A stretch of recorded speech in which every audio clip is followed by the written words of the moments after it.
Salam hangat dari Paijo untuk seluruh majelis movies. Semoga Anda sehat selalu serta dipenuhi keberkahan setiap harinya. Kali ini Paijo akan membahas sebuah film prequel dari Kingsman yang menceritakan bagaimana agensi ini terbentuk, berlatarkan waktu di Perang Dunia Pertama, menghadirkan beberapa kejadian serta tokoh yang diambil dari sejarah aslinya. Film yang disutradarai oleh Matteo Vaughn ini menduduki peringkat ketiga di situs IMDb serta mendapat rating 6,4. Penasaran dengan alur ceritanya? Siapkan cemilan, silahkan rebahan, atur posisi, dan selamat menikmati.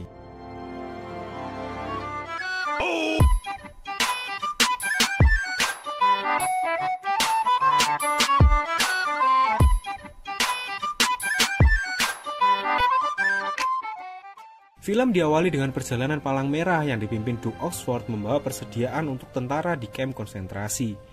Oxford masuk menemui Jenderal Kitchener yang memimpin kamp ini, disambut oleh Morton, pengawal setianya. Emily, istri Oxford, menunggu di luar kamp bersama Conrad, anaknya. Saat Jenderal memerintahkan untuk memasukkan bahan persediaan, Oxford tiba-tiba tertembak kakinya oleh para pemberontak. Dan terjadilah baku tembak antara pemberontak dan pasukan di kemah konsentrasi. Saat salah satu pemberontak ingin menembak Kitchener, tiba-tiba Emily melintas dan tertembaklah Emily.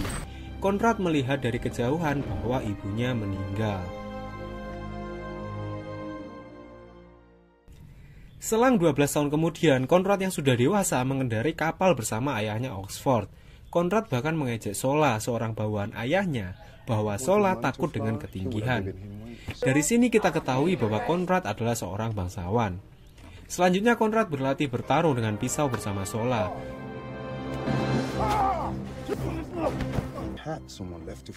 Dan tiba-tiba dihentikan oleh tembakan senjata api Nyonya Polly. Dia berkata bahwa beginilah pertempuran di masa ini. Lalu Oxford mengajak Conrad untuk membeli jas di Kingsman. Kingsman, world's finest tailor. Di sini Conrad berniat untuk masuk ke militer, tapi ayahnya menolak karena sudah berjanji kepada Emily untuk tidak membahayakan Conrad. Secara tidak sengaja mereka bertemu dengan Jenderal Kitchener. Dia meminta tolong kepada Oxford untuk mengamankan kunjungan Archduke Ferdinand ke Inggris. Ferdinand merupakan pewaris tahta Austria-Hungaria pada tahun 1896 hingga 1914. Lalu scene berpindah di mana terjadinya pertemuan sebuah organisasi yang bertujuan menciptakan perang dunia. Setiap anggota diberikan sebuah cincin yang berlambangkan hewan yang berbeda-beda. Awalnya Rasputin menolak karena mendapat kura-kura. Sampai akhirnya sang pemimpin mengancamnya. Lantas dia berkata bahwa kura-kura dapat memenangkan sebuah balapan. Lalu di sini prinsip yang ditugaskan membunuh Ferdinand yang sedang berada di Inggris. Saat rombongannya berada di sebuah jalan, prinsip melemparkan sebuah bom. Namun bom tersebut berhasil dihalau dengan tongkat oleh Conrad. Prinsip yang merasa gagal hendak meminum sianida yang ada di cincinnya. Namun tiba-tiba dia melihat Ferdinand. Dan langsunglah dia menembak Ferdinand dan istrinya hingga tewas. Hal inilah yang menjadi alasan kuat terjadinya perang dunia nanti. Saat dalam kereta, Oxford menceritakan bahwa ada 3 bersaudara yang memimpin kekuatan besar saat ini, yaitu Kaisar Wilhelm dari Jerman, Tsar Nicholas dari Rusia, dan King George dari Inggris. Oxford menjelaskan bahwa kematian Ferdinand akan menjadi alasan yang kuat untuk mereka saling berperang. Di sisi lain, King George mengirim sebuah surat dan foto masa kecil mereka kepada saudaranya. Dalam surat tersebut menjelaskan agar mereka bertiga tidak ikut campur dalam tewasnya Ferdinand, tapi ajudan memprovokasi Kaisar Wilhelm untuk tetap berperang, mengingat perlakuan keluarganya semasa kecil. Ditambah lagi di sisi Rusia yang dipimpin oleh Tsar Nicholas memihak Ferdinand dan membenci Kaisar Wilhelm, bahkan menyebutnya dengan sebutan Kaisar bodoh. Dan Rasputin menyetujui pendapat dari Tsar Nicholas. Organisasi gelap ini menyusun strategi bahwa Jerman akan menyerang Inggris tanpa campur tangan Rusia. Pemimpin organisasi ini membenci King George karena kerajaan Inggris telah menjajah Skotlandia selama 700 tahun. Conrad yang masih memaksa untuk ikut dalam militer menunjukkan sehelai bulu dan mengatakan pada ayahnya, apakah ini sebuah penghinaan di mana seharusnya dia ikut dalam pertempuran? Lalu ayahnya menunjukkan medali Victoria Cross bahwa dulunya dia adalah seorang prajurit dan saat membunuh orang lain rasanya sama seperti membunuh bagian kecil dalam dirinya. Oxford mengatakan, menyimpan sebuah bulu akan lebih baik dibanding mendapat penghargaan dari membunuh. Demi menjalankan misinya, Rasputin menaruh sebuah opium ke dalam permen yang nantinya dimakan oleh anak Tsar Nicholas. Dia mengatakan bahwa tak seharusnya Rusia mengikuti peperangan ini untuk menyelamatkan putranya. Rasputin juga memantrai Tsar sehingga Rusia benar-benar mundur dari peperangan. Sepupu Felix di Rusia mengirimkan kabar ini kepada Konrad supaya ayahnya dapat membantunya. Dan Konrad membicarakan ini dengan Jenderal Kitchener dan Morton. Konrad menawarkan untuk ikut dalam perjalanan ini hingga ayahnya datang dan memaksa Konrad untuk pulang. Hingga akhirnya Jenderal Kitchener berangkat ke Rusia bersama Morton untuk menangani Rasputin. Saat Jenderal Kitchener sedang membaca sejarah peperangan, tiba-tiba kapal yang ia tumpangi mendapat serangan dari kapal selam.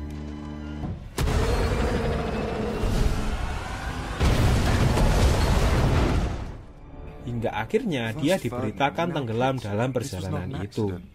Konrad yang sangat geram mengecam ayahnya mengapa masih saja diam hingga saat ini, mengingat Kitchener adalah teman baiknya. Hingga akhirnya Konrad diajak ayahnya ke markas bawah tanah, di mana di sana ada Polly dan Zola yang menunggunya. Oxford menjelaskan bahwa ia tidak ingin terlihat karena dia punya reputasi sebagai orang yang cinta damai dan tidak mungkin terlibat. Dia menjelaskan apa saja yang sudah dia kerjakan untuk mengungkap kasus Ferdinand dan Kitchener. Dia sudah mengunjungi pembunuh Ferdinand di penjara. Polly menemukan bahwa cincin yang dipakai Rasputin bermotif kura-kura, sedang yang dipakai Prinsip bermotif beruang. Dan Oxford menyimpulkan bahwa ada organisasi tertentu yang melakukan kejahatan ini. Disambut oleh Zola yang mengatakan satu nyawa untuk menyelamatkan jutaan lainnya. Langsunglah mereka berangkat ke Rusia. Saat dalam kereta, Polly membuat rencana ingin meracuni Rasputin dengan roti manis, karena menurut informasi yang dia terima, Rasputin sangat senang dengan roti manis. Oxford berusaha membawa Rasputin ke tempat yang sudah disiapkan. Rasputin berniat untuk mengobati kaki Oxford yang belum pulih dari tembakan. Namun saat mengobati kakinya, Rasputin berhasil memantrai Oxford dan mengungkap tujuan sebenarnya, hingga Rasputin memuntahkan roti yang sudah dimakannya. Saat situasi sudah sangat buruk, Zola dan Konrad yang berada di luar mendobrak masuk. Zola bertarung dengan Rasputin dan Konrad membantu ayahnya, sampai akhirnya Zola dikalahkan.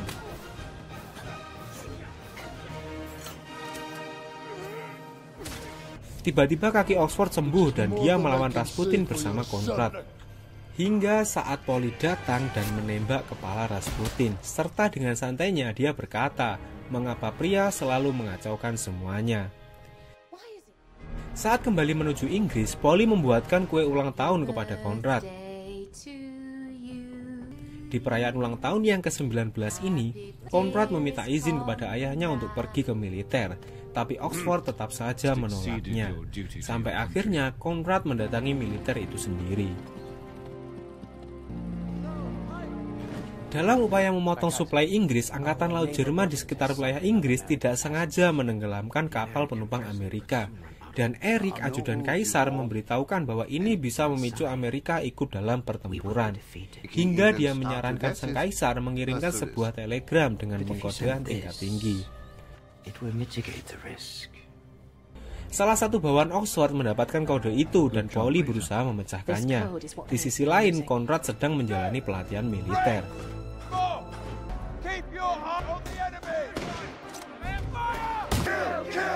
Zola membantu Polly dengan mengumpulkan informasi tentang kode itu.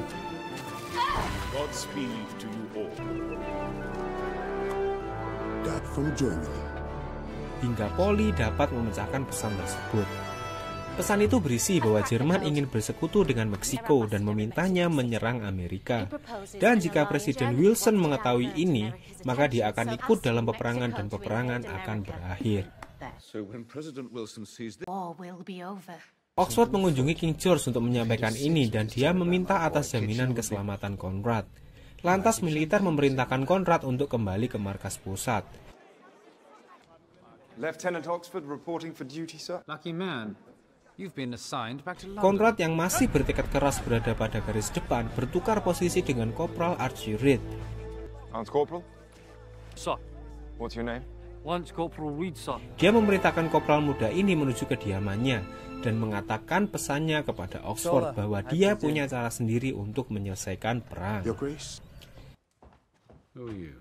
Lance Corporal Reed. This will explain it better than I can. Games. I've swapped places with Archie Reed. Berangkatlah pasukan bersama Conrad ke garis depan.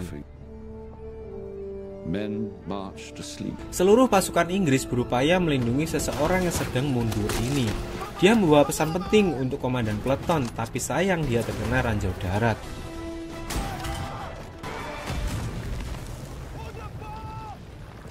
Komandan peleton meminta sukarelawan untuk menemaninya mengambil barang itu saat malam hari. Di sana, mereka dihadang oleh tentara musuh. Pemimpin menolak menggunakan senjata api karena akan memicu penembakan dari dua sisi.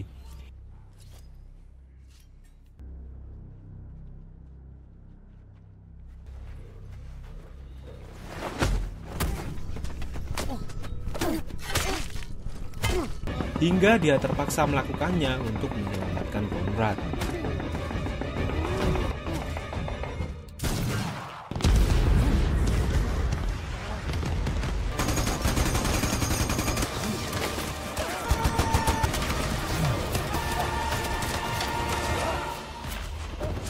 Saat Conrad berhasil berlari ke parit, dia menemukan seseorang yang terkena ranjau tadi. Conrad akhirnya menyadari bahwa yang dikatakan ayahnya itu benar. Perang adalah sebuah hal buruk yang seharusnya dia pun tidak berada di sini.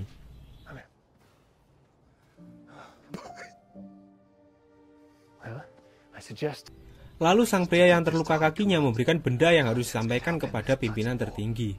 Conrad membawanya sambil ditembaki oleh tentara musuh.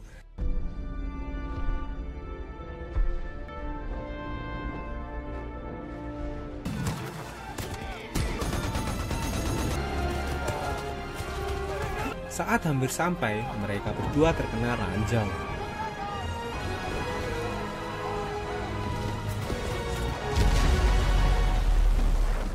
Conrad berhasil selamat, tapi pria ini tidak. Dengan keberanian yang sangat heroik ini, rekan sesama tentaranya mengatakan bahwa dia harusnya mendapat medali Victoria Cross. Dan saat ditanya siapa namanya, Conrad menjawab bahwa namanya adalah Archie Reed. Sersan Mayor yang mendengar nama itu merasa bahwa Conrad adalah mata-mata Jerman. Dan tanpa pikir panjang, langsung menembak Conrad tepat di bagian kepalanya.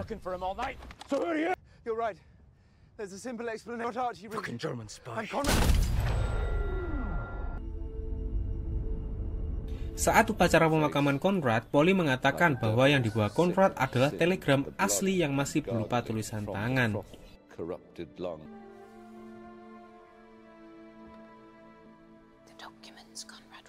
Sola juga mengatakan, apakah saat Conrad berhasil kita harus gagal?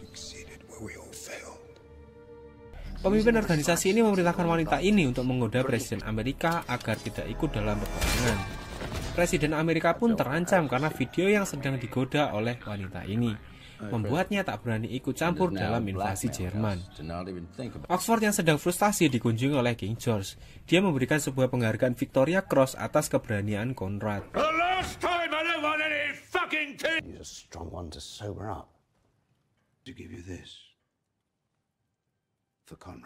Polly juga mendesak agar Oxford segera sadar dan bangkit. Hingga akhirnya Oxford benar-benar siap untuk menyelesaikan kekacauan ini.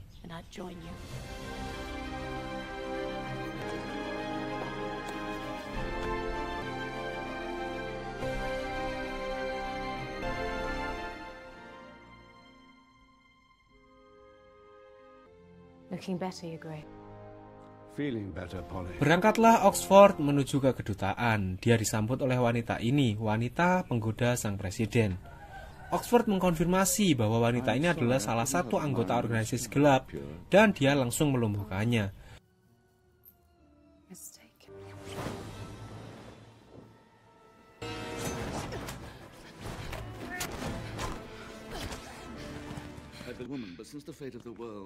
Benar saja jika video ini beredar maka akan membahayakan integritas presiden.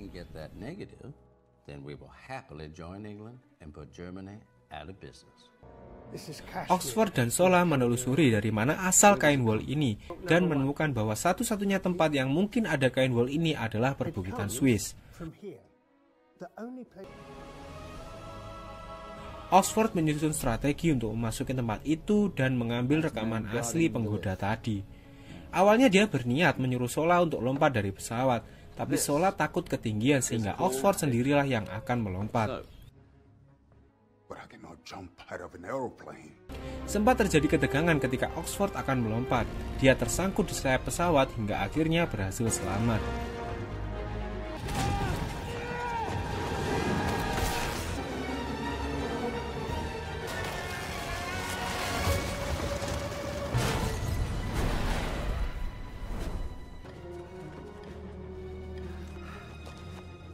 Pemimpin organisasi ini menyuruh bawahannya untuk membawa rekaman presiden ini ke media massa.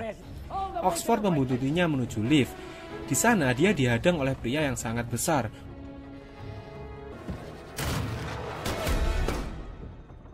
Untungnya dia sempat menembakkan sinyal di mana Sola datang untuk membantu, sementara Polly membereskan yang ada di bawah.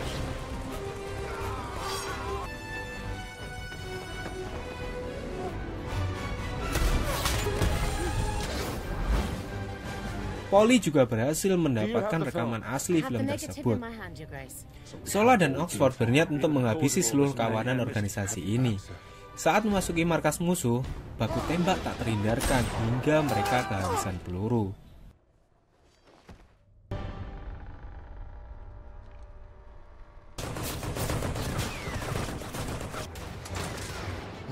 Dan betapa kagetnya mereka, dalang dari kerusuhan ini adalah Morton, sang ajudan Jenderal Kitchener. Lalu bagaimana Morton bisa lolos saat kapal Kitchener meledak? Ternyata dia kabur dan dialah yang menembak kapal Kitchener melalui kapal selam. Dan berduellah Oxford dan Morton menggunakan pedang.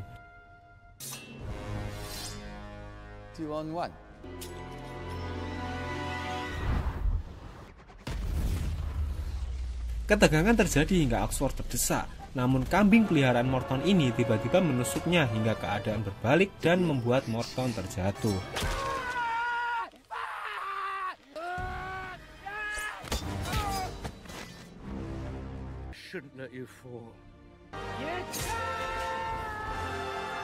Scene berpindah di mana Presiden Amerika diantarkan sebuah kue kesukaannya. Dan dia menemukan rekaman asli dirinya di atas roti itu dan langsung membakarnya. Hal ini membuatnya untuk berani ikut dalam peperangan.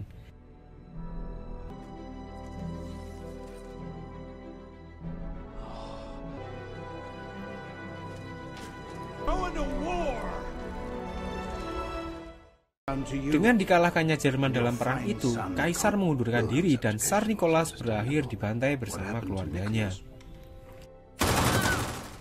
Film diakhiri dengan berdirinya sebuah agensi intelijen bernama Kingsman dengan Oxford sebagai pemimpinnya, bertempat yang sama dengan penjahit Kingsman.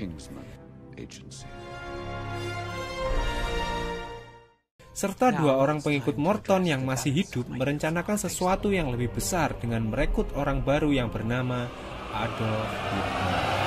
Dan film pun tamat.